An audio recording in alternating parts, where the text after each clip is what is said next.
জবাইয়ের সন্তান। আমার আপনার নবী একদিন বসে আছে, এক লোক আইসা বলতেছে, ইয়া যাবহিন, হে দুই জবাইওয়ালার সন্তান। নবীজি মুস্কি হাসি দেয়, কয় হ্যাঁ আমি দুই জবিহুল্লাহর সন্তান। একজন হলো ইসমাইল, আরেকজন হলো আব্দুল্লাহ। দুইজন জবাই হইতে চাইছিল, আল্লাহ ছুরির নিচ থেকে তাদেরকে উঠায়া দুইজনকে আল্লাহ জবিহুল্লাহ হিসাবে কবুল করে নিছে। সুবহানাল্লাহ। সিরাত লেখে হযরত আব্দুল্লাহ দিন দিন বড় হইতে লাগলেন। তৎকালীন সময়ের খ্রিস্টান পাদ্রী যারা আছে, তাওরাতের পণ্ডিত যারা আছে, এরকম পূর্বের জামানার কিতাবের পণ্ডিত যারা আছে, আমার আপনার নবীর আব্বাকে এক নজর দেখা মাত্রই তারা আন্দাজ করে ফেলতো এই লোকটা শেষ নবীর পিতা হবে। কেননা বনি ইসরাইল চাইছিল আমার আপনার নবী তাদের বংশের ভিতরে আসুক। আল্লাহর কি শান, আল্লাহ পয়গম্বর ইসমাইলের বংশের ভিতরে আমার আপনার নবীকে দান করেছে। আল্লাহ তাআলা তার দোস্তকে ডাক দিয়ে বলেন, হাবিব আমার, ওই সময়কে স্মরণ করুন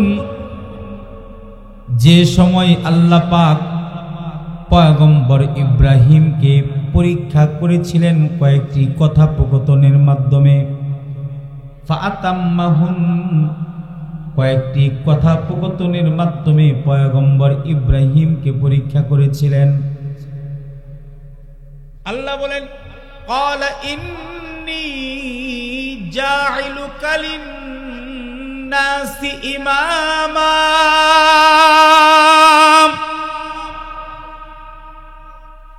পয়গম্বর ইব্রাহিম,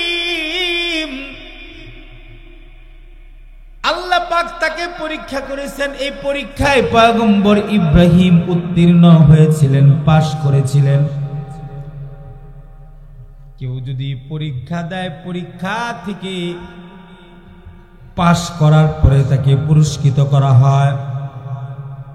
ছাত্ররা যদি স্কুলে পরীক্ষা দেয়, পরীক্ষায় যদি সে পাশ করে তাহলে তাকে পুরস্কৃত করা হয়। খেলায় যদি কেউ পাশ করে তাকে পুরস্কৃত করা হয়।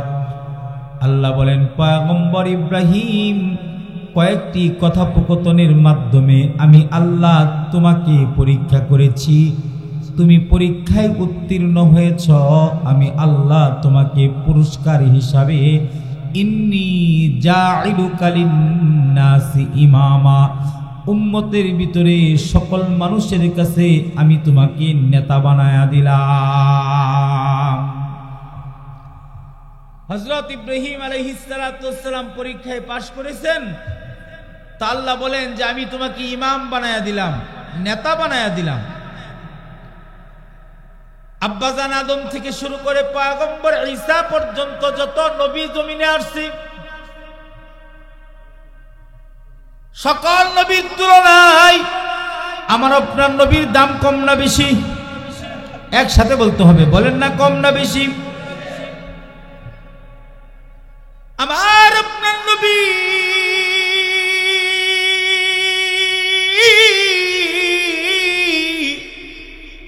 এত দামি, এত দামি, সকল পয়গম্বরদের ইমাম, সকল পয়গম্বরদের নেতা।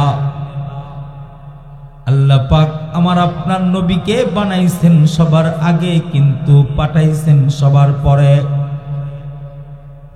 আমার আপনার নবীকে যে গোত্রে পাঠাবেন, যে বংশে পাঠাবেন, যার পৃষ্ঠদেশে পাঠাবেন, যার পেটে পাঠাবেন, আল্লাহ পাক তাদেরকেও আগে পরীক্ষা করে নিয়েছেন, তাদেরকেও ইমতিহান করেছেন, তাদেরকেও বিভিন্ন মুসিবতের ভিতরে ফেলাইছেন।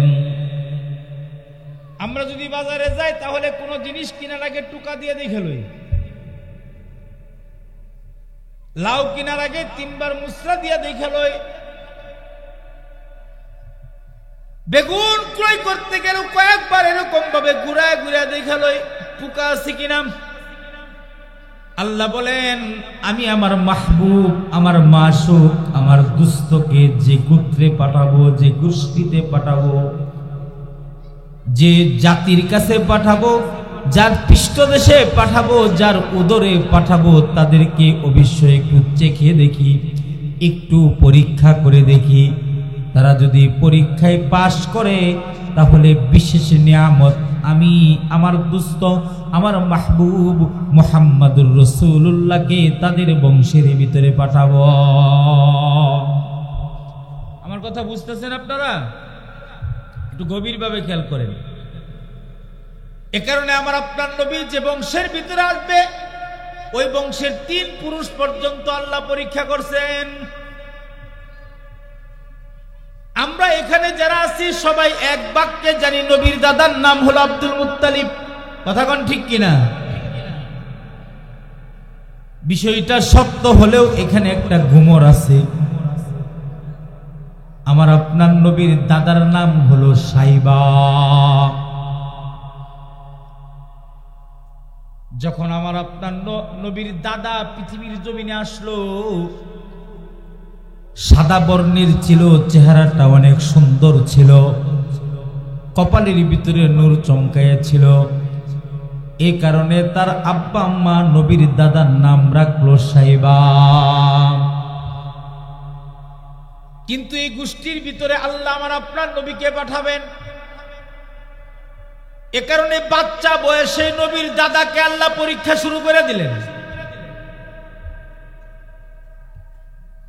বাচ্চা বয়সে নবীর দাদার পিতাকে আল্লাহ কাইরা নিলেন। ছোট বয়সে নবীর দাদা এতিম হয়ে গেল।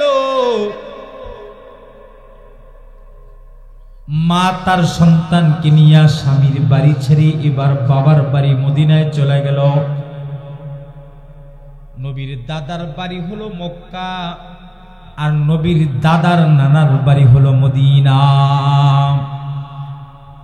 সিরাতের কিতাব লেখে,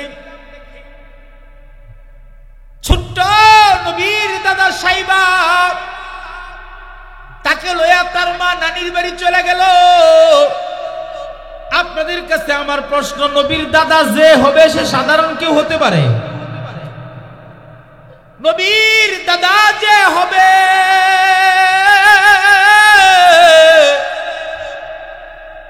তার তো আলাদা কিছু যোগ্যতা থাকবে, চেহারার ভিতরে আলাদা কিছু অন্যরকম অবকাঠামো থাকবে, তার আলাদা কিছু যোগ্যতা থাকবে।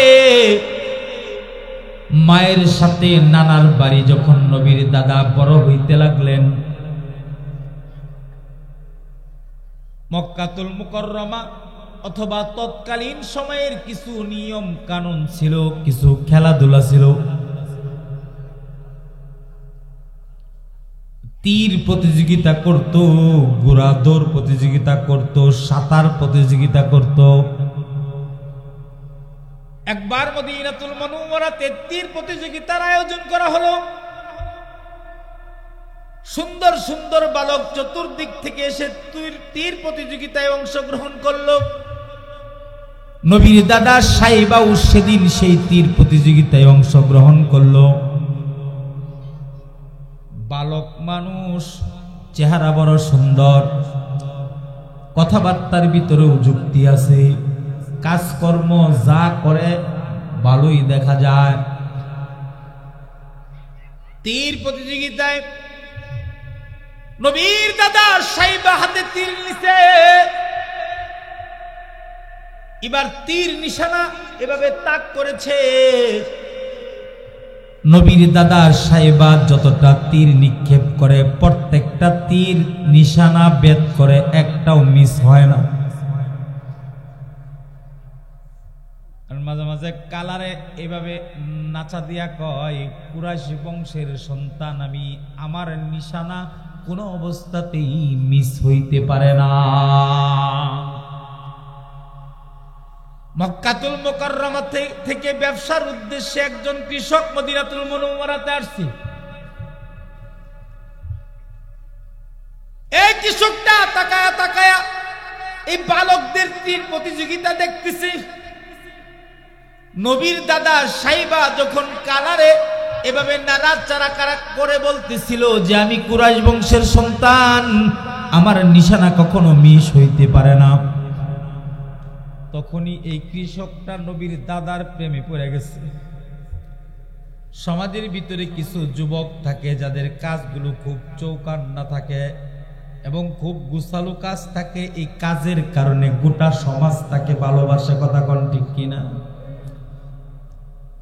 এই কৃষকটা তীর প্রতিযোগিতা শেষ হলে যুবকটার সামনে গিয়ে দাঁড়ায়ছে, ডাক দিয়ে বলে মানান্তা কে তুমি? বলে আমি কুরাইশ বংশের সন্তান, আমার আব্বা মারা গেছে, আমার নাম সাইবা, আমার চাচার নাম আব্দুল মুত্তালিব, আমি কুরাইশ বংশের সন্তান। কৃষক কয় ঠিক আছে, তোমার ভিতরে আলাদা কিছু যোগ্যতা আছে, তবে আমি মক্কাতুল মুকাররমায় ফিরে যাচ্ছি। সিরাত লেখে কৃষকরা মক্কাতুল মুকাররমায় ফিরে গেলেন। নবীর দাদার চাচা কুরাইশ বংশের লোক, তো আলাদা পাওয়ার আছে না। নবীর দাদার চাচার নাম হলো আব্দুল মুত্তালিব, তার কাছে গেলেন, যা বললেন ওগো আব্দুল মুত্তালিব, আপনার বাড়িতে কত মানুষ খাবার দাবার খায়, আপনি কত মানুষের সাথে এরকম ভালো ব্যবহার করেন, কত এতিম মিসকিনকে দান করেন, এত সুদর্শন যুবক, মেধাবী যুবক, আপনার বাতিজা সে মদিনাতুল মুনাওয়ারায় তার নানার বাড়িতে পড়ে আছে। আমি অনুরোধ জানাবো আপনার বাতিজাকে তার নানার বাড়ি থেকে এনে আপনার বংশের ভিতরে লালন পালন করেন, ভবিষ্যতে এই ছেলেটা অনেক উচ্চ মর্তবার অধিকারী হয়ে যাবে। নবীর দাদার চাচা প্রতিজ্ঞা গ্রহণ করলেন যে আমার বাতিজারে তার নানির বাড়ির থেকে না আনা পর্যন্ত ক্ষান্ত হব না। শপথ করলেন, কসম করলেন। উট অথবা ঘোড়ার উপর সওয়ার হয়ে মদিনাতুল মুনাওয়ারায় চলে গেলেন।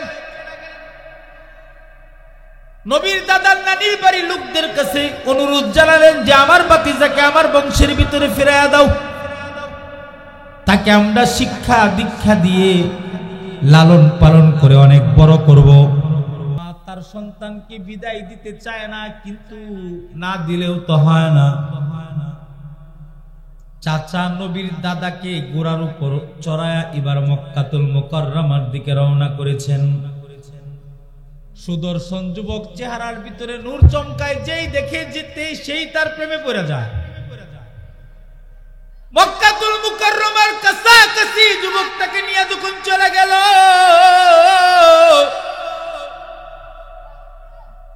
লোকজন জড়সড় হয়ে বলতে লাগলো আব্দুল মুত্তালিব মনে হয় গোলাম ক্রয় করে আনছে, এত সুন্দর যুবক তো আমরা আগে কখনো দেখিনি।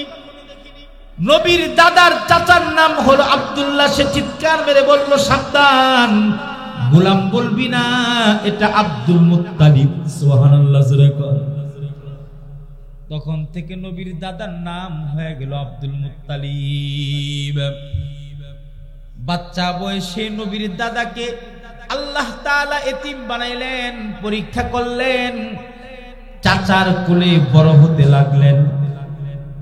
মোটামুটি বড় সড় যখন হইল, আল্লাহ পাক তাকে নবীর দাদা বানাবেন, তাকে ইজ্জত আর সম্মান দান করবেন। এই কারণে একদিন আল্লাহ তাআলা মক্কাতে তৎকালীন সময়ে পানির বড় অভাব ছিল, পানির প্রচন্ড কষ্ট মানুষ তখন করত। এমন সময় আল্লাহ তাআলা নবীর দাদা আব্দুল মুত্তালিবকে স্বপ্নে দেখালেন, ওগো আব্দুল মুত্তালিব, অমুক জায়গায় জমজম কূপ রেখে দিছি, তোমার হাতে কোদাল দিয়া মাটি খনন করা শুরু করে দাও, সেখান থেকে আমি আল্লাহ বরকতের পানি, জমজমের পানির ফোয়ারা আমি বের করে দিব। স্বপ্নে দেখছেন, সকালবেলা স্বপ্ন বাস্তবায়ন করার জন্য চলে গেছেন, মাটি খনন করতেছে। অনেকক্ষণ মাটি খনন করার পরে বিশাল বড় একটা পাথর দেখা যায়। নবীর দাদা আব্দুল মুত্তালিব পানির সেই মাটি খনন করার পরে পাথরটাকে টান দিয়া তোলার সাথে সাথে সেখান থেকে পানির ফোয়ারা বের হয়ে গেল। আস্তে কোন সুবহানাল্লাহ, মহিলারা শুনলে লজ্জা পাবে। আরো আস্তে সুবহানাল্লাহ কর।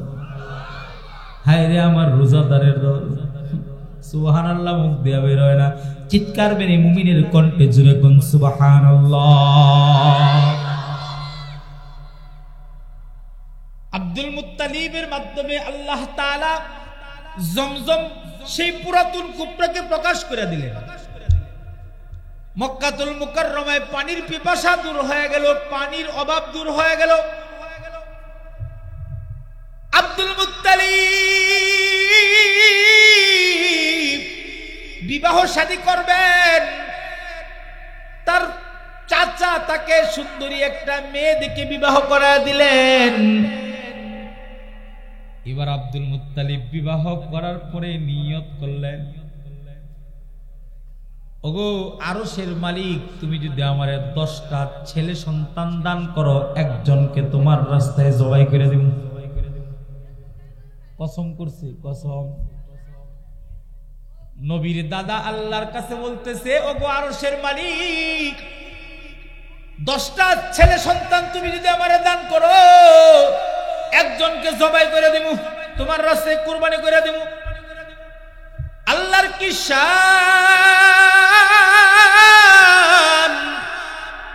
10টা পুত্র সন্তানই আল্লাহ তাকে দান করলেন।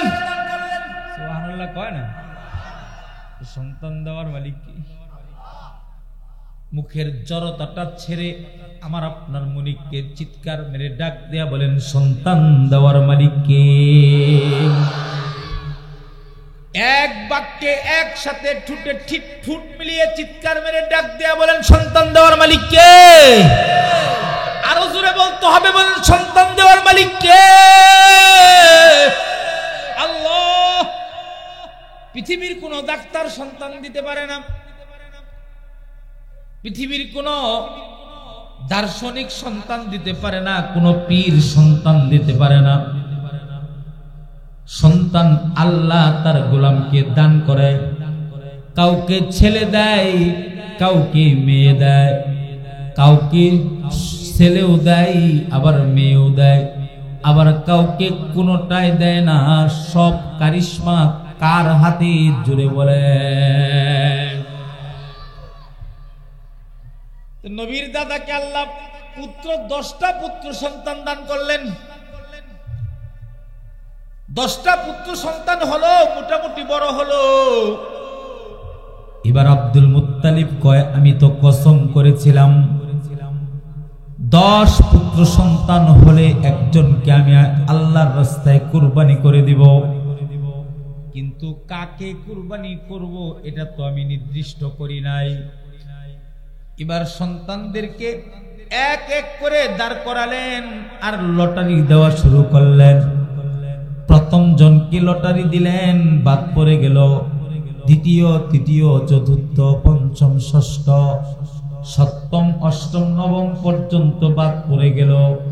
কিন্তু 10 নম্বর ছেলেটার নাম হলো আব্দুল্লাহ, যিনি নবীর পিতা হবেন, তার নাম লটারিতে উঠে গেল। এবার আব্দুল মুত্তালিব তার সন্তান আব্দুল্লাহকে আল্লাহর রাস্তায় জবাই করার জন্য প্রস্তুত হয়ে গেল। নবীর বাবা যে হবেন তার চেহারা কি সাধারণ হতে পারে? আরে এটা তো এমন একটা চেহারা যে চেহারাটা আল্লাহ নীল কুদরতি হাতে সুন্দর করে সাজাইছিলেন। যার কপালের ভিতরে নূর ছিল, যার চেহারার ভিতরে নূর ছিল, যার কথার ভিতরে নূর ছিল, যার আখলাকের ভিতরে নূর ছিল। আল্লাহু আকবার জোরে বলেন। এত সুন্দর করে নবীর পিতারে আল্লাহ বানাইছিলেন। আব্দুল মুত্তালিব হাতে ছুরি লইছে, আব্দুল্লাহকে শোয়াইছে, এবার গলার ভিতরে ছুরি লাগাবে। এমন সময় এলাকার লোকজন আইসা ডাক দিয়া কয়, ওগো আব্দুল মুত্তালিব, জমজমের কূপ আপনার মাধ্যমে প্রকাশ পেয়েছে, বাইতুল্লাহ শরীফের মুতওয়াল্লি আল্লাহ আপনাকে বানাইছে। ওয়াদা করেছিলেন 10 সন্তান হলে একজনকে জবাই করবেন। লটারির মাধ্যমে আপনার ছোট সন্তানটা আসছে, তার চেহারা এত সুন্দর, এই বাচ্চাকে যাই দেখে সেই তার মায়ায় পড়ে যায়। এত সুন্দর বাচ্চাকে জবাই করা যায় না, এত সুন্দর বাচ্চার গলার ভিতরে ছুরি লাগানো যায় না, তাকে কুরবানি দেওয়া যায় না। ওগো আব্দুল মুত্তালিব, কাজ করেন, হাতের ভিতরে ছুরিটা ফালায়া দিয়া উটের লাগে নিজের সন্তানের একটা লটারি লাগান। যদি উট চলে আসে সন্তানটা তো বাইসা যাবে। এরপরেও অনুরোধ জানাই, নিজের এত সুন্দর কলিজার টুকরা সন্তানের গলার উপরে ছুরি চালায়েন না। আব্দুল মুত্তালিব 10টা উট এক জায়গায় রাখলো। নবীর পিতা আব্দুল্লাহকে আরেক জায়গায় রাখলো। বারবার লটারির নাম খালি আমার আপনার নবীর পিতার নাম উঠলো। 20টা উট রাখে, এরপরে আব্দুল্লাহর নাম উঠে। 30টা উট রাখে, এরপরেও আব্দুল্লাহর নাম উঠে। উটের সংখ্যা 17 কোঠায় চলে যায়।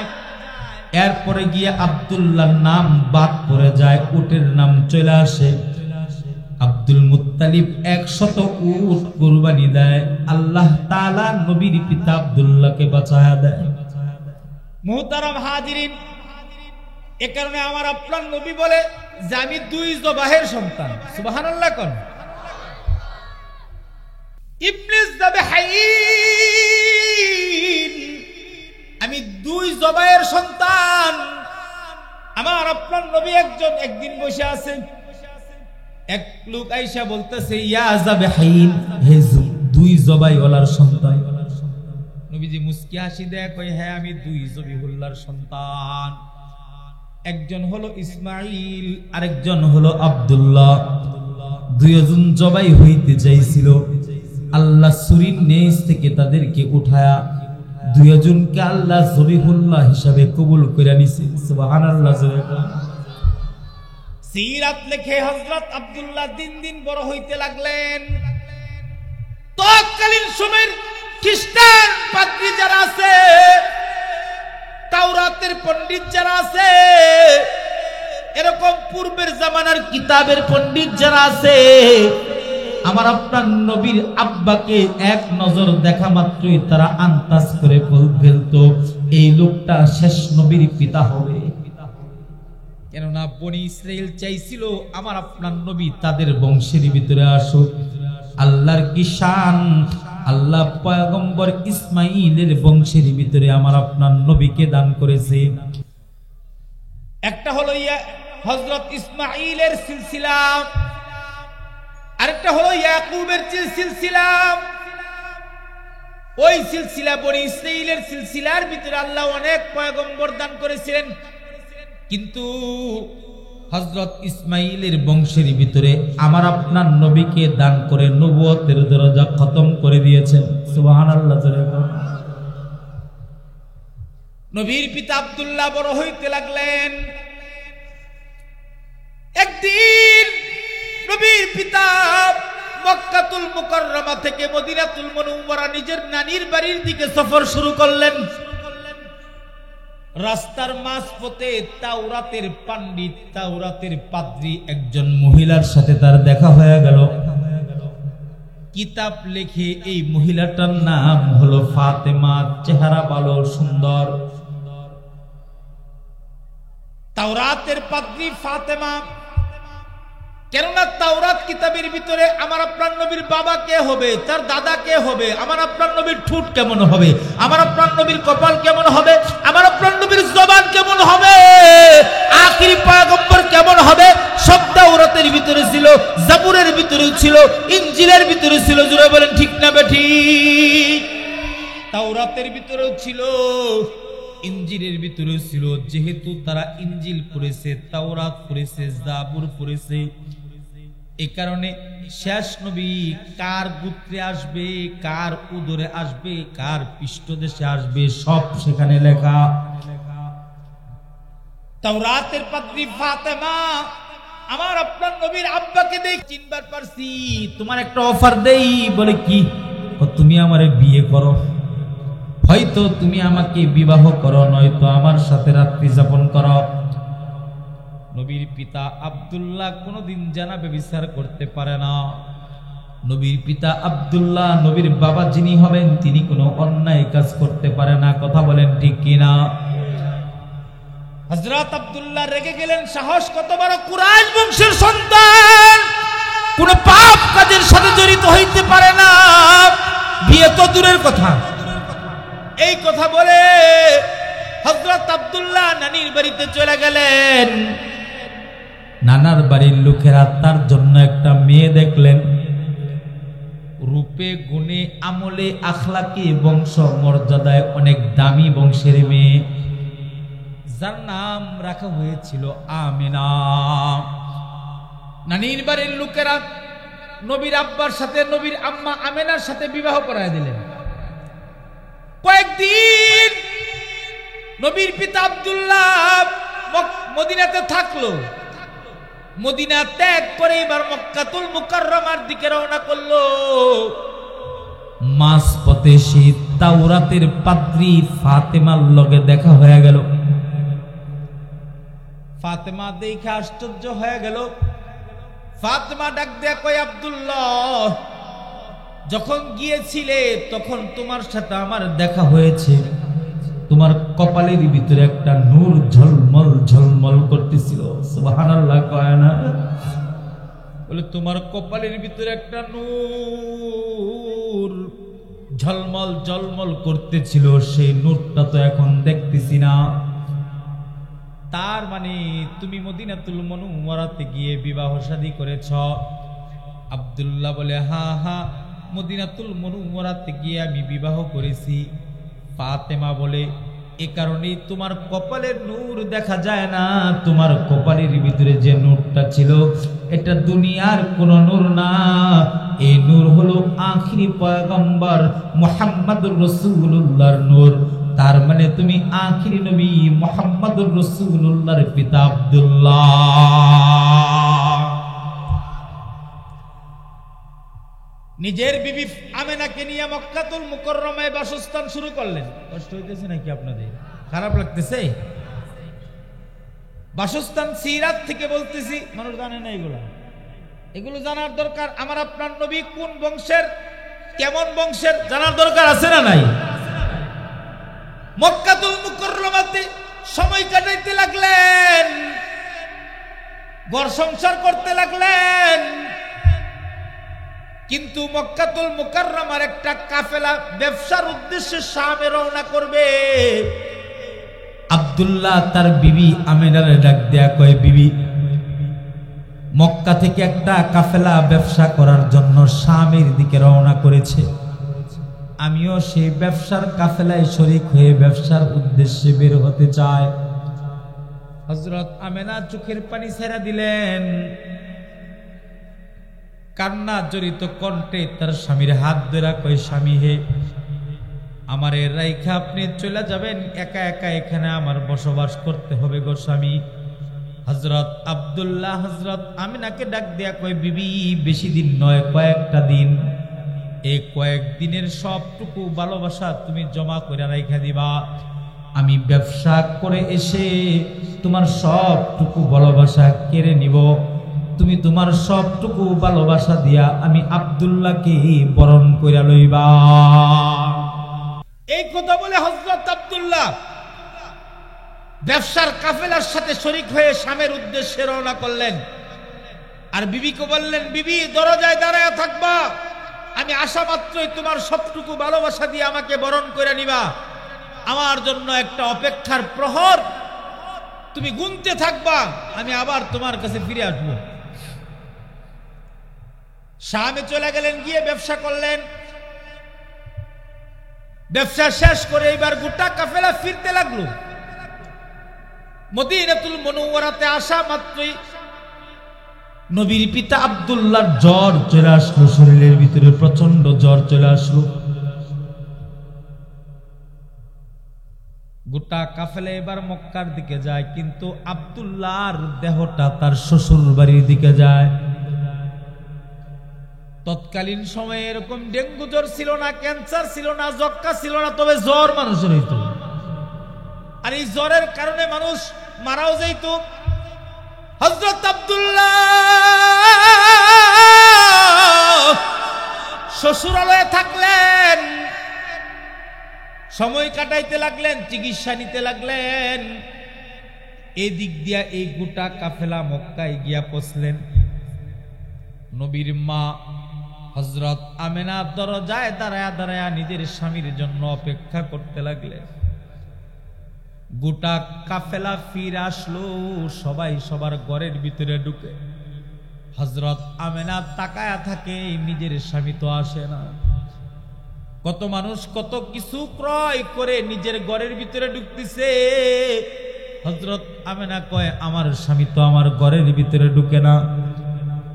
কিছুক্ষণ পর একজন লোক ডাক দিয়া কয়, আমেনা তোমার স্বামী আসবে না, তোমার বাবার বাড়িতে জ্বরাক্রান্ত অবস্থায় আছে, প্রচন্ড জ্বর তার আছে। হযরত আমেনা কথাটা শোনা মাত্রই আসমানটা ভেঙে মাথায় পড়ে গেল, চোখের ভিতরে একেবারে সমুদ্রের জল চলে আসলো। সাথী সঙ্গীদেরকে নিয়ে মদিনাতুল মুনাওয়ারার দিকে সফর শুরু করে দিল। মদিনার কাছাকাছি গেছে, কেউ একজন আমেনার ডাক দেয়া কয়, আমেনা আসার দরকার নাই, আইসা কি করবা? তোমার স্বামী নাই, জ্বরাক্রান্ত অবস্থায় পৃথিবীর জমিন থেকে বিদায় নিয়েছে। মুহতারাম হাজিরিন, হযরত আব্দুল্লাহকে আল্লাহ তাআলা নবীর জন্মের 6 মাস আগে কেড়ে নিলেন। হযরত আমেনা একা হয়ে গেল, বিষণ্ণতার দিন কাটাইতে লাগলো, দিন গুনতে লাগলো। সময় যায় না, এরপরেও সময় পার করতে হয়। হযরত আব্দুল্লাহর সন্তান হযরত আমেনার পেটের ভিতরে, সুবহানাল্লাহ বলে না, হযরত আমেনা বলে, আমি এখনো পর্যন্ত বুঝতে পারলাম না আমার পেটের ভিতরে সন্তান আছে। আমি টের পাই না, আমি বুঝি না। সাধারণত মহিলাদের পেটের ভিতরে সন্তান থাকলে তাদের পেট বড় হয়ে যায়, শরীরে পানি চলে আসে, শরীর ক্লান্ত হয়ে যায়, দুর্বল হয়ে যায়, চেহারা ফুলে যায়, মাথা ব্যথা করে, খাওয়া দাওয়া ভালো লাগে না। হযরত আমেনা বলে, এই কাবার রবের কসম করে কই, আমার পেটের ভিতরে সন্তান আছে, এটা আমি সহজে অনুভব করতে পারি নাই। কোনোদিন আমার পেটে ব্যথা হয় নাই, কোনোদিন আমার মাথায়ও ব্যথা হয় নাই, কোনোদিন আমার কোনো ধরনের খারাপ লাগে নাই। তবে আমার সন্তানটা পেটে থাকা অবস্থায় আমি কিছু অলৌকিক ঘটনা দেখছি। আল্লাহু আকবার বলে না কেন? আমার কলিজার টুকরা সন্তান যখন আমার পেটের ভিতরে আছে, ওই অবস্থাতেই আমি এমন কিছু অলৌকিক ঘটনা দেখছি। ও পৃথিবীর মানুষ শুনো, আমি যখন রোদের মাঝখান দিয়ে হেঁটে যেতাম, মরুভূমির প্রান্তর দিয়া, যেখানে কোনো গাছপালা নাই, আসমানের রোদটা এমন ভাবে প্রখর ভাবে পড়তো, মানুষের চামড়া পর্যন্ত পুড়ে যাইত। আমি আমেনা হাঁটতাম তো আমি দেখতাম আমার মাথার উপরে মেঘমালা রোদ থেকে আমারে ছায়া দিতেছে। সুবহানাল্লাহ, আর আস্তে সুবহানাল্লাহ। হযরত আমেনা বলে, মেঘমালা আমারে ছায়া দেয়। শুধু তাই নয়, পাহাড়ের পাদদেশ দিয়ে আমি হাঁটতাম, পাহাড়ের গাছগুলো আইসা আমারে সেজদা শুরু করে দেয়। শুধু তাই না, হযরত আমেনা বলে, অলৌকিক কিছু ঘটনা। বলে, জমজমের একেবারে শেষ সীমানায় পানি থাকতো, মানুষ অনেক কষ্ট করে সেখান থেকে পানি উঠাইতো। আমি আমেনা যখন সেই কূপের সামনে যাইতাম, নিচের পানিটা উপরে চলে আসত। আরো সুবহানাল্লাহ জোরে কর না ভাই। মক্কার মহিলারা বলতো, আমেনা তুমি যাও না, তুমি আসলেই পানি উপরে চলে আসে, আমাদের কষ্ট কম হয়, আমরা পানি নিয়ে শেষ করলে তারপর তোমরা যাইবা। হযরত আমেনা বলে, আমার সন্তান দুনিয়াতে আসার আগে আমি অনুভব করলাম আমার পেটের ভিতরে আমার সন্তান আছে, এর ভিতরে আমার কোনো কষ্ট হয় নাই, আমার খারাপ লাগে নাই। বলে, একদিন সুবহে সাদিকের আগে আমি শুয়ে আছি, এমন সময় আমার কলিজার টুকরার সন্তান সেজদা অবস্থায়, খতনা অবস্থায় জিকির করতে করতে দুনিয়ার জমিনে আসছে। আর আসতে সুবহানাল্লাহ কর।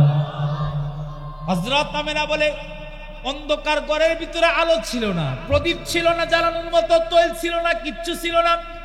আমার কলিজার টুকরার সন্তান দুনিয়াতে আসছে, আসা মাত্রই গোটা ঘরটা আলোকিত হয়ে গেছে। আল্লাহু আকবার, জোরে বলেন। গোটা ঘরটা আলোকিত হয়ে গেছে। শুধু তাই নয়, আমি অনুভব করলাম কেমন জানি গোটা পৃথিবীটা অন্ধকারাচ্ছন্ন ছিল। আমার সন্তান দুনিয়াতে আসার সাথে সাথে গোটা পৃথিবীটাই আলোকিত হয়ে গেছে, অন্ধকার দূরীভূত হয়ে গেছে। শুধু তাই নয়, আমি আমার কলিজার টুকরার সন্তান যখন দুনিয়াতে আসলো, আমি অনুভব করলাম তামাম পৃথিবীর সমস্ত কুল মাখলুকাত আনন্দে ঢেউ খেলা শুরু করে দিছে। কেমন জানি আমার সন্তান দুনিয়াতে আসার কারণে সূর্যও খুশি, চন্দ্রও খুশি, গাছপালাও খুশি, জিন্নাতরা খুশি, তামাম পৃথিবীর সমস্ত কুল মাখলুকাত খুশি। আল্লাহু আকবার, জোরে বলেন, জোরে বলেন। সব খুশি, আনন্দ। আমি দেখলাম যে আমার কলিজার টুকরার সন্তানের চেহারা থেকে এরকম আলোর আভা বের হচ্ছে। আমি আমার এই সন্তানকে লালন পালন করতে লাগলাম। হযরত আমেনা বলে, আমি আমার এই বয়সের ভিতরে এত সুন্দর কোনো বাচ্চা দেখি নাই। বলে মক্কার মহিলারা বলে, এমন কোন বাচ্চা পৃথিবীর শুরু থেকে এই পর্যন্ত কোন মা জন্ম দেয় নাই। সুবহানাল্লাহ। এত সুন্দর বাচ্চা। শুধু কি তাই, হযরত আমেনা বলে, আমার বাচ্চার চোখগুলো এত সুন্দর, ঠোঁটগুলো এত সুন্দর, আমার বাচ্চার চেহারাটা এত সুন্দর যে আমার বাচ্চাকে যেই দেখে সেই আদর করে, যেই দেখে সেই তার প্রেমে পড়ে যায়। আল্লাহু আকবার বলে না কেন? এত সুন্দর। চিন্তা করলাম আমার কলিজার টুকরা সন্তানকে মক্কা থেকে একটু দূরে পাঠায় দেই, সেখানে নিরিবিলি সুন্দর পরিবেশে শিক্ষা দীক্ষায় পরিবেশে বড় হইতে লাগুক। কিতাব লেখে আমার আপনার নবীকে আল্লাহ পৃথিবীতে আগমন করার পরে, পৃথিবীতে পাঠানোর সাথে সাথে আল্লাহ নিজে চিৎকার মেরে বলেছেন আলহামদুলিল্লাহ। আমার আপনার নবীর জন্মের ব্যাপারে, জন্ম হওয়ার পরে আল্লাহ নিজে আলহামদুলিল্লাহ বলেছে। আল্লাহর ঠোঁটের সাথে ঠোঁট মিলিয়ে জিব্রাইল কয় আলহামদুলিল্লাহ, মিকাইল কয় আলহামদুলিল্লাহ, ইসরাফিল কয় আলহামদুলিল্লাহ, এরকম ভাবে আজরাইলও বলে আলহামদুলিল্লাহ। এই বড় চার ফেরেশতার ঠোঁটের সাথে ঠোঁট মিলিয়ে আসমান ও জমিন সহকারে তামাম পৃথিবীতে যত ফেরেশতা আছে সকল ফেরেশতা এক বাক্যে চিৎকার মেরে বলে উঠেছে আলহামদুলিল্লাহ। খালি আমরা মগা আলহামদুলিল্লাহ কইতে পারি না। জোরে বলেন আলহামদুলিল্লাহ, জোরে বলেন। শুধু তাই নয়, হযরত আমেনা চিন্তা করলেন আমার কলিজার টুকরা সন্তানকে শিক্ষা দীক্ষায় ভালো একটা পরিবেশে পাঠানোর দরকার। ওই সময় নিয়ম নীতি ছিল, মা বাবা তার সন্তানকে নিয়ে বাজারে উঠত, দূর থেকে মহিলারা এসে এই সন্তান 3 মাসের জন্য, 1 বছর 2 বছরের জন্য এরকম টাকা দিয়া নিয়ে যাইতো, মানুষ করে আবার দেয়া যাইতো। মক্কায় বাজার বসবে, ছোট ছোট বাচ্চাদের বাজার। তায়েফ থেকে 10 জন মহিলার একটা কাফেলা মক্কাতুল মুকাররমার দিকে রওনা করছে। এর ভিতরে একজন মহিলা আছে, তার নাম হালিমাতুস সাদিয়া রাদিয়াল্লাহু আনহা। হযরত হালিমাতুস সাদিয়া একেবারে গরীব, তার ঘরের ভিতরে খাবার দাবারও ঠিক মতো নাই। জীর্ণ শীর্ণ দুর্বল একটা উট লয়া তায়েফ থেকে 10 জন মহিলার সাথে রওনা করলো। বাকি 9 জন মহিলার সোয়ারি বড় শক্তিশালী ছিল, আর সবচেয়ে দুর্বল সোয়ারি ছিল হযরত হালিমাতুস সাদিয়ার। 9 জন ডাক দেয়া কয়, হালিমা রে, তোর লগে যদি আমরা যাই তাহলে বাচ্চা পাবো না, তুই আস্তে আস্তে আসতে থাক, আর আমরা আগে বাড়াইতে থাকি। 9 জন মহিলা আগে চলে গেল, দনির দুলাল দেখে দেখে তারা সবগুলো সন্তান নিয়ে নিল। হযরত হালিমাতুস সাদিয়া মক্কার বাজারে প্রবেশ করে দেখলো আর কোন সন্তান নাই, একটা সন্তান মাত্র আছে। হযরত আমেনা তার চাদর দিয়া সুন্দর করে ডাইকা সন্তানকে নিয়ে বসে আছে। হালিমাতুস সাদিয়া গোটা বাজারটা ঘুরে দেখলো কোনো সন্তান নাই, কিন্তু এই সন্তানের কাছে এসে দাঁড়াইলো। হযরত আমেনা বলে, ওগো হালিমাতুস সাদিয়া, তুমি আমার সন্তানটাকে নিয়ে দাও, তেমন কোনো উপহার তোমাকে দেওয়ার মতো ক্ষমতা আমার নাই। ধনীর দুলাল যত আছে সবাই নিয়ে গেছে, আমি গরিব বলে আমার সন্তানটাকে কেউ নেয় নাই, হয়তোবা আমার সন্তানটা তোমার জন্য রয়ে গেছে। হযরত হালিমা বলে, বাচ্চাটা একটু দেখি।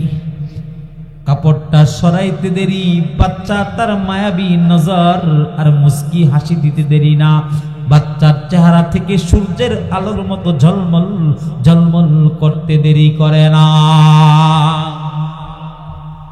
হালিমাতুস সাদিয়া বলে, কি দেখলাম? হায়রে কি দেখলাম? জীবনে কত বাচ্চা দেখছি, এত সুন্দর বাচ্চা দেখি নাই। কি দেখলাম, কি দেখলাম? চিৎকার মেটে উঠেছে হযরত হালিমা। হযরত হালিমা কয়, চেহারা যেমন সুন্দর, আহ হাসিটাও তেমন সুন্দর। সুবহানাল্লাহ কয় না? আমার আপনার নবীর হাসির সাথে পৃথিবীর কোনো হাসি চলে না। আমার আপনার নবীর নজরের সাথে পৃথিবীর কোনো নজর চলে না। কথা বলেন ঠিক না বেঠি? হযরত হালিমা বলে, আর আশ্চর্যের কথা বলি, বাচ্চাটা এমন মায়ার নজর দিয়া তাকাইছে, আর কেমন জানি তার নজরের পরিভাষা দিয়ে আমারে বুঝাইতেছে, আমারে নাও, আমারে নাও, আমি কিন্তু সাধারণ কেউ না, নিলে তোমার কপাল খুলে যাবে। সুবহানাল্লাহ বলে, কপাল খুলে যাবে। হযরত হালিমা বলে, স্বামী হে, একটা বাচ্চাই যেহেতু আছে, আর এই বাচ্চার মায়া, এই বাচ্চার নজর আমারে কাইরা নিছে, এ বাচ্চার হাসি আমার দিল কেড়ে নিছে। ওগো স্বামী, আমি এই বাচ্চাটারে নিবার চাই, এই বাচ্চাকেই আমি লালন পালন করবার চাই, আপনি কি বলেন? আশ্চর্য জবাব দেয় হালিমাতুস সাদিয়ার স্বামী। সে বলে, আসাল্লাহু আইয়াজআলা লানা ফীহি বারাকা, নিয়া নাও, বাচ্চাটা বড় সুন্দর মুস্কি হাসি দিছে, নজর দিয়ে আমাদের দিল কাইরা নিছে, হয়তোবা এই বাচ্চার ভিতরে আল্লাহ আমাদেরকে বরকত দিতে পারে। আসাল্লাহু আইয়াজআলা লানা ফীহি বারাকা বলে, বাচ্চা সুন্দর, দিল কাইরা নিছে, এই বাচ্চার ভিতরে বরকত আছে, আল্লাহ তো কবুল করছে। হযরত হালিমাতুস সাদিয়া বাচ্চাটা কুলে লইলেন আর বললেন, এত সুন্দর বাচ্চা আমি জীবনে দেখি নাই। হযরত আমেনা বলে, আমার দিল বলে, দুনিয়ার শুরু থেকে নিয়ে দুনিয়ার শেষ পর্যন্ত কোন মা এত সুন্দর বাচ্চা জন্ম দিতে পারবে না, আমিও দেখি নাই। সুবহানাল্লাহ কয় না? হযরত আব্দুল মুত্তালিব কয়, আরে তোমরা মহিলা মানুষ কয়টা বাচ্চা আর দেখছো? আমি আব্দুল মুত্তালিব গোটা পৃথিবী ব্যবসার উদ্দেশ্যে সফর করেছি, কত ধরনের বাচ্চা আমার চোখের সামনে পড়েছে, আল্লাহর কসম এত সুন্দর বাচ্চা আমি আব্দুল মুত্তালিব জীবনে দেখি নাই। যার নামটা স্বয়ং আল্লাহ আসমান থেকে রেখেছেন। হযরত আব্দুল মুত্তালিব বলে, আমি আমার সন্তান আব্দুল্লাহর বেটাকে নিয়ে আমি যখন মক্কাতুল মুকাররমায় গেলাম, ছোট বাচ্চাটাকে দইরা আমি আসমানের দিকে তাকাইলাম, নামটা কি রাখবো চিন্তা ভাবনা করতে লাগলাম। আসমান থেকে গায়েবী আওয়াজ আমারে বলে দেয়, আব্দুল মুত্তালিব তুই কি নাম রাখবি? নাম তো আমি আল্লাহ নিজেই ঠিক করে রাখছি, তার নাম হবে মুহাম্মদ, তার নাম হবে আহমদ, তার নাম হবে মুজাম্মিল, তার নাম হবে মুদ্দাসসির, তার নাম হবে তাহা, তার নাম হবে ইয়াসিন। আল্লাহু আকবার জোরে কর। বলে তার নাম আমি আল্লাহ নিজেই ঠিক করে রাখছি, নাম রাখো মুহাম্মদ মানে প্রশংসিত, নাম রাখো আহমদ, নাম রাখো মুজাম্মিল। এই কারণে আল্লাহ আমার আপনার নবীকে কোরআনের ভিতরে কত সুন্দর সুন্দর নাম দিয়ে ডাকছেন। বলেছেন ইয়া আইয়ুহাল মুজাম্মিল, ইয়া আইয়ুহাল মুদাসসির, ইয়া আইয়ুহাল মুজাম্মিল, ইয়া আইয়ুহাল মুদাসসির, ইয়াসিন তাহা মা আনজালনা আলাইকাল কুরআনা লিতাশকা। সুবহানাল্লাহ কয় না? এভাবে কোরআন শরীফের ভিতরে আল্লাহ তাআলা মাঝে মাঝে এভাবে উপনাম ধরে ধরে ডাকছেন, আবার মাঝে মাঝে আকার ইঙ্গিত করে ডেকেছেন, মাঝে মাঝে জমির ব্যবহার করে করে আল্লাহ তার দুস্থকে ডাক দিয়েছেন। এত বরকত আর রহমত দিয়ে আল্লাহ তার দুস্থকে বানায়েছেন। হযরত হালিমাতুস সাদিয়া বলে, হযরত হালিমাতুস সাদিয়া বলে, আমি এই মক্কার মরুদুলালকে আমি কুলের ভিতরে লইলাম, আমার স্বামী সামনে বসলো, আমি পিছনে বসলাম, বাচ্চাটাকে মাঝখানে রাখলাম, উটের উপর সওয়ার হয়ে গেলাম। উট চলে না, উট উঠে না, উট নিস্তব্ধ অবস্থায় বসে আছে। হালিমাতুস সাদিয়ার স্বামী উটের উপর আঘাত করে, এরপরে উট কোনো নাড়াচাড়া করে না। হযরত হালিমা বলে, বাচ্চাটাকে সামনে দাও, তুমি মাঝখানে বসো, তারপর আমি বসি। আল্লাহর কসম, বাচ্চাটা উটের সামনে দিতে দেরি হয়, দুর্বল জীর্ণ শীর্ণ ক্ষুধার্ত উটটা শক্তিশালী হইয়া তেজি গুড়ার মতো যাইতে দেরি করে না। উট কেমন জানি চিৎকার করে ডাক দিয়া কয়, সামনে বের চাও, সামনের লোক যেই সেই না, এই বাচ্চাটা হলো সামনের লোক। কথা কন ঠিক কিনা? উট দ্রুত গতিতে যাচ্ছে, পূর্বের 9 জন মহিলা আগেই চলে গেছে। এবার হযরত আমেনা তার দুর্বল উটের পায়ে শক্তি চলে আসছে, শরীরে শক্তি চলে আসছে, খুব গতি নিয়ে আগাইতেছে। ওই 9 জন মহিলাকে ধরে ফেলেছে।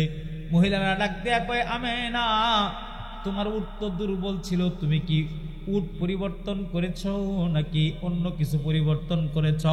হযরত আমেনা কয়, আমি আমার সোয়ারি, আমার উট পরিবর্তন করি নাই, তবে উটের উপর আরোহীটাকে আমি পরিবর্তন করেছি। এমন একটা আরোহী আমার উটের উপর উঠেছি, যাকে উঠানোর সাথে সাথে আমার দুর্বল উটটা শক্তিশালী হইয়া হাঁটা শুরু করে দিছে। হালিমাতুস সাদিয়া তার বাড়ির কাছাকাছি চলে গেছে,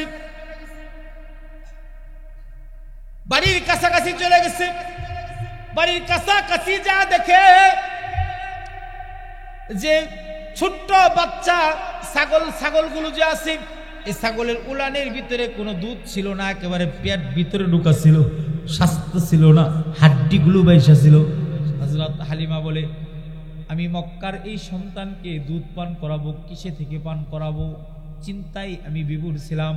বাড়িতে যা দেখি একবারে কাঠের মতো শক্ত, পিঠের হাড়গুলো বের হয়েছিল, এমন ছাগলগুলোর উলানের ভিতরে দুধে টুইটুম্বুর হয়ে রয়েছে।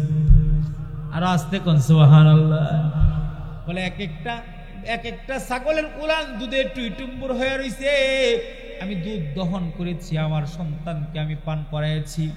আমার এক সন্তান আব্দুল্লাহ, আর এক সন্তান মুহাম্মদ আমার ডান স্তনের দুধ পান করতো, আর আব্দুল্লাহ আমার বাম স্তনের দুধ পান করতো। আমার ডান স্তনের দুধ সে এত সুন্দরভাবে পান করতো, আমি মাঝে মাঝে আমার বাম স্তনে লাগাইতাম, কিন্তু এই সন্তান কোনোদিন বাম স্তনে মুখ লাগায় নাই। কেমন জানি সে বুঝায় যে মুহাম্মদ বাচ্চা হইতে পারে, কিন্তু বেইনসাফি কোনো কাজ মুহাম্মদের দ্বারাই হইতে পারে না। মুহতারাম হাজিরিন, হযরত হালিমাতুস সাদিয়ার একটা মেয়ে ছিল, নাম সাইমা। নাম কি? একটু বড় ছিল। হালিমাও বৃদ্ধ হয়ে গেছে, হালিমার স্বামীও বৃদ্ধ হয়ে গেছে। হালিমা ডাক দিয়া কই, মা সাইমা, তুমি পাহাড়ে নিয়ে যাও, গিয়া ঘাস খাওয়ায় নিয়ে আস। সাইমা কই, মা আমি ছোট মানুষ, এতগুলো বাচ্চা একসাথে, এতগুলো ছাগল একসাথে চড়াইতে পারি না, মা সাথে কাউরে দিয়া দেও। কারে দিব, আমরা তো বড় হয়ে গেছি গা। আমার মক্কার ভাইকে দিয়ে দাও। তোর মক্কার ভাই ছোট মানুষ, তুই মক্কার ভাইকে সামলাবি না তোর এই ছাগলগুলোকে সামলাবি? সাইমা ডাক দেয়া কই, মাগো আমার ভাই যদি আমার কুলে থাকে, আমার একটা ছাগলও উল্টা পাল্টা করে না। যেই দিকে আমি যাই সারিবদ্ধ অবস্থায় ছাগলগুলো পিছনে সেইভাবে যায়। বলে ছাগলকে আমার চড়াইতে হয় না, আমি আমার ভাইকে নিয়ে যদি বইসা থাকি, সবগুলো ছাগল আপন গতিতে ঘাস খায় আমার ঘেরাও কইরা বইয়া থাকে, আর আপন দৃষ্টিতে আমার মক্কার বাইরের চেহারার দিকে তাকায়া থাকে। তোমারে না বইলা নিছিলাম গো মা, নিয়া দেখছি বড় আনন্দ লাগে। আমার বাইকে নিয়ে আমি যেখানে যাই আমার শরীরে কোনো রজ্জ লাগে না। আমার বাইকে নিয়ে আমি যেই দিকেই যাই, যে সবগুলো বকরি একবারে নিয়ন্ত্রণের ভিতরে থাকে। মাগো আরো আশ্চর্য কথা আমি তোমারে শোনাই। একদিন আমার মক্কার বাইকে আমি ঘুম পাড়ায় একটু দূরে গেলাম, হঠাৎ করে দেখলাম আসমান থেকে সাদা পোশাকধারী একজন ব্যক্তি জমিনে নামলো। আমার ছোট বাইটাকে সুন্দর করে শোয়াইলো, আর কি দিয়া জানি তার বুকটাকে কাটলো, বুকের ভিতর থেকে কি জানি বের করলো।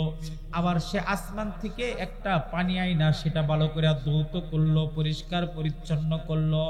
আবার আমার ভাইয়ের বুকটা সুন্দর করে সিলাই দিল। মাগো আমি ভয় পেয়ে গেলাম, না জানি আমার ভাই মারা গেল। মাগো আমি তো থর থর করে কাঁপা শুরু করে দিলাম, না জানি আমার ভাই দুনিয়ার জমিনে নাই, আমার ভাই দুনিয়াতে নাই।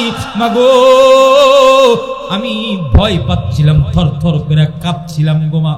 আল্লাহর কসম মা, আমি কাছে গিয়া দেখলাম আমার ভাই আগের চাইতেও সুন্দর অবস্থায় বসে আছে, বুকের ভিতরে কোনো কাটা ফাড়ার দাগ নাই, শরীর থেকে মেশকে আম্মারের ঘ্রাণ বের হচ্ছে মা। শুধু তাই না মাগো, মক্কার বাইকে নিয়ে আমি রাস্তা দিয়ে হাঁটছিলাম, একজন পাদ্রীর সাথে আমার দেখা। পাদ্রীটা আমার বাইকে দেখা মাত্রই আশ্চর্য হয়ে গেছে এবং অবলোক দৃষ্টি দিয়া তাকায় আছে, আর বলতেছে ছেলেটা কে? বলে মক্কা থেকে নিয়ে আসছি। বলে কারে নিয়ে আসছো জানুনি? এই ছেলেটা কোনো সাধারণ ছেলে নয়, এটা এমন একটা ছেলে, এমন একটা বাচ্চা যে বাচ্চার জন্য আসমান আর জমিন তৈরি হয়েছে, যে বাচ্চার জন্য তামাম পৃথিবীর কুল মাখলুকাত সৃষ্টি করা হয়েছে। এটা পৃথিবীর সাধারণ কোনো বাচ্চা না, এই বাচ্চাটাই আখিরি পয়গম্বর মুহাম্মদুর রাসূলুল্লাহ। হালিমাতুস সাদিয়া আশ্চর্য হয়ে গেলেন।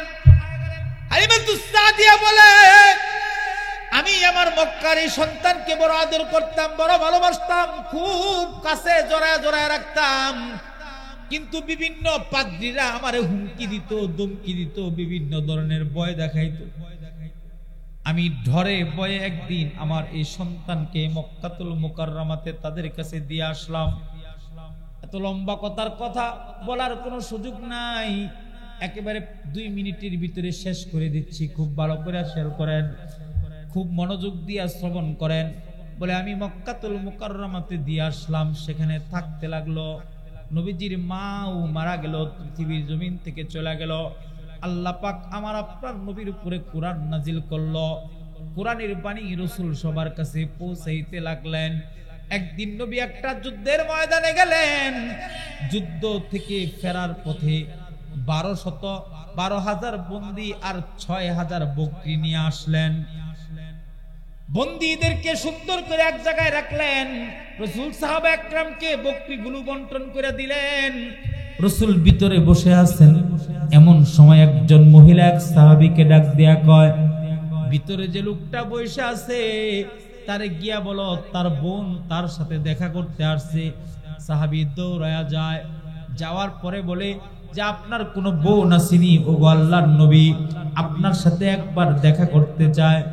হাবিবে কিবরিয়া বলে আমার তো কোনো বোন নাই, আমি তো একাই, কোন বোন আমার লগে দেখা করবার চাই?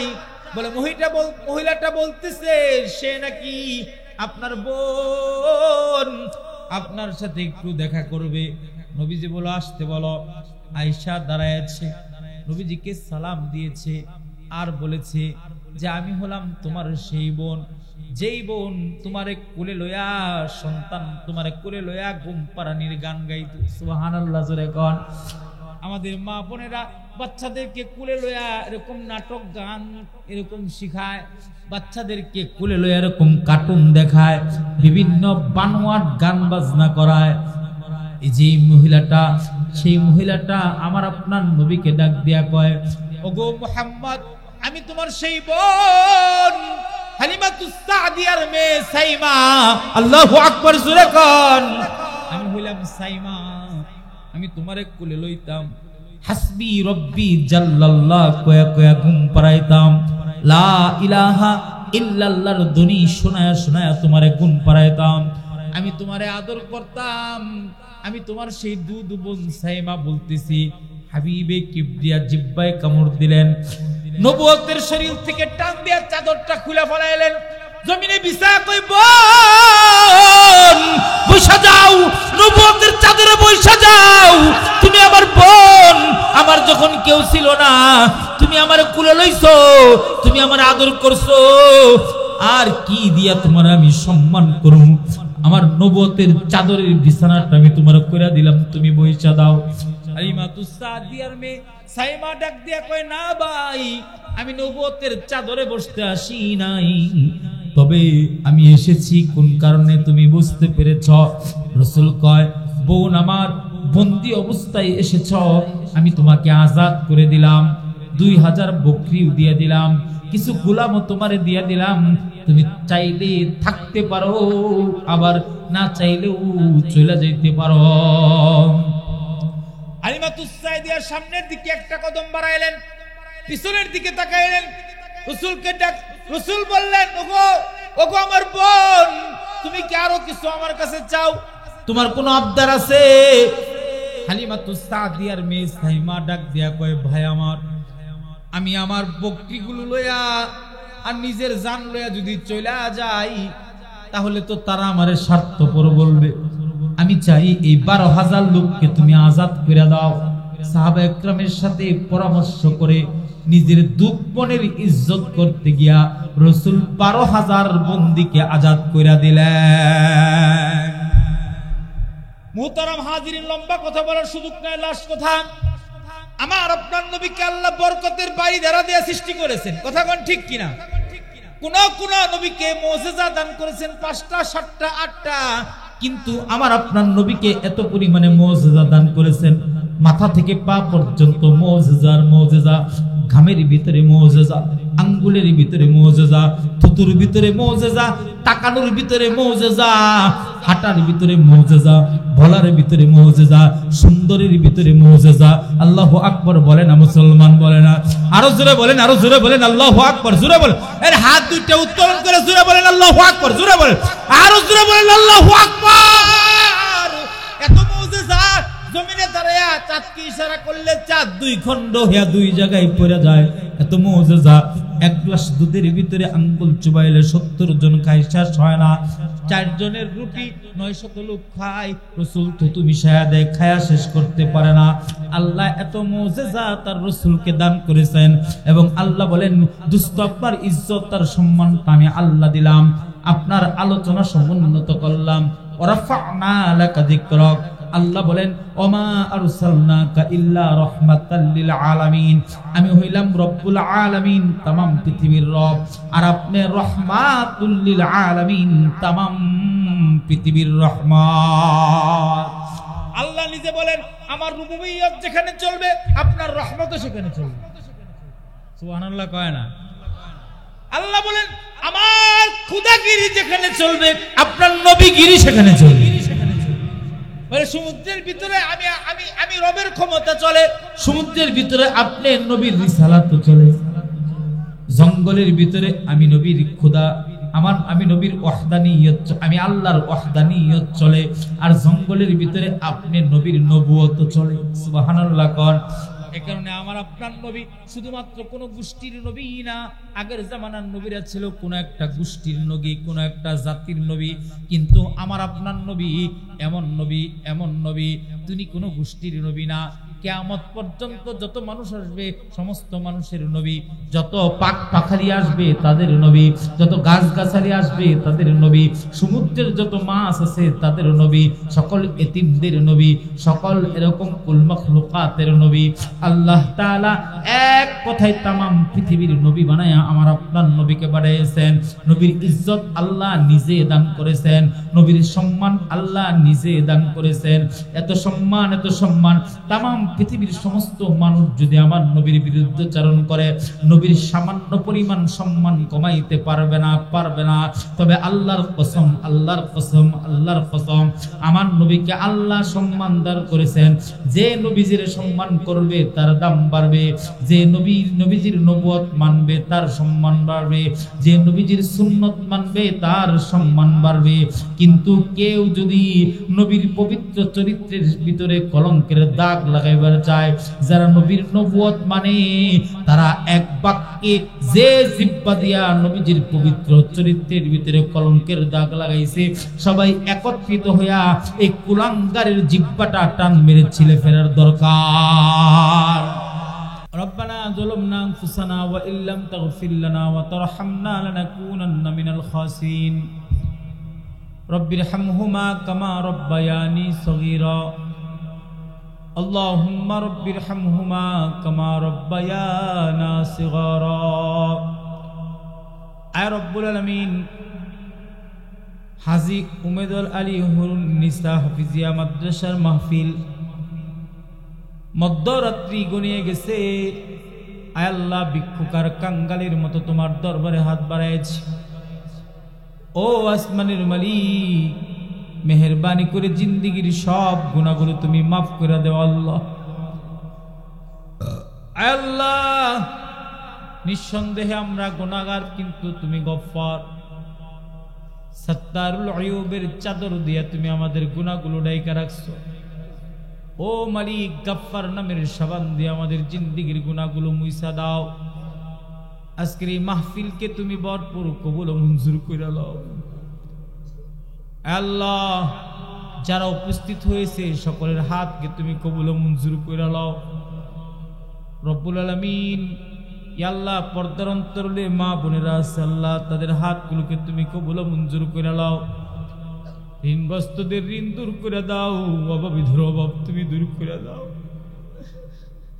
রব্বুল আলামিন। জানি না কার মা নাই, জানি না কার বাবা নাই,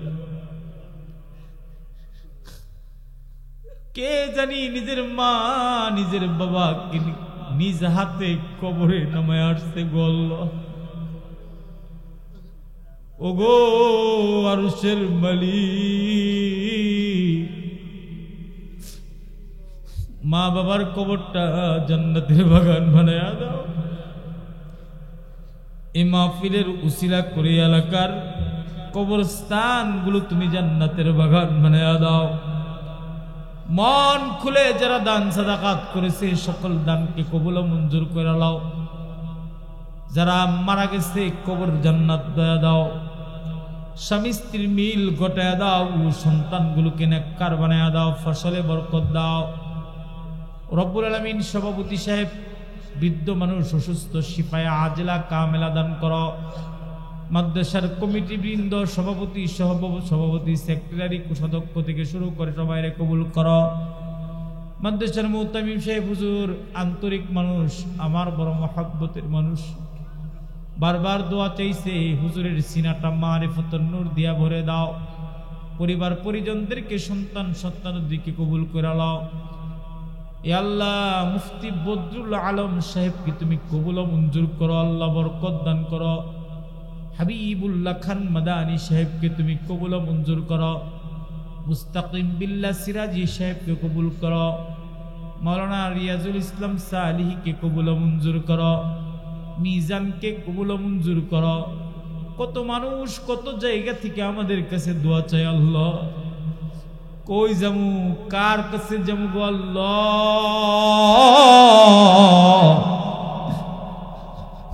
তুমি ছাড়া আর কেউ নাই। দুনিয়ার ভিক্ষুককে এক দরজায় ভিক্ষা না পাইলে আরেক দরজায় যায়। আমরা এমন ভিক্ষুক, তোমার দরজা ছাড়া আমাদের কোনো দরজা নাই।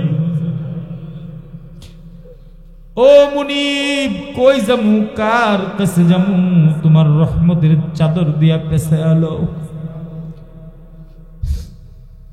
যত কল্যাণ আছে দান করো, কল্যাণ থেকে হিফাজত করো। আগুনে পুরায়া মৃত্যু দিও না, পানিতে ডুবায়া মৃত্যু দিও না, গাড়ির চাকার নিচে মৃত্যু দিও না, স্ট্রোক, ক্যান্সার, ডায়াবেটিসে মৃত্যু দিও না।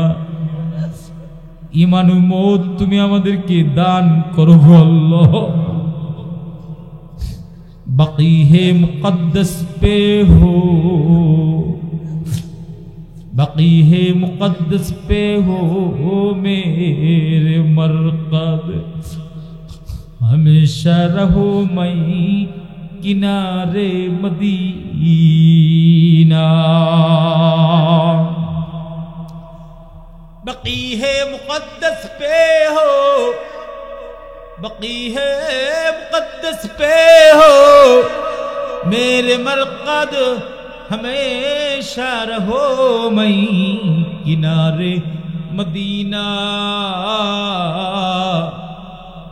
रहे मेरे मस्कन हवाली काबा, बने मेरे मदफन दियारे मदीना।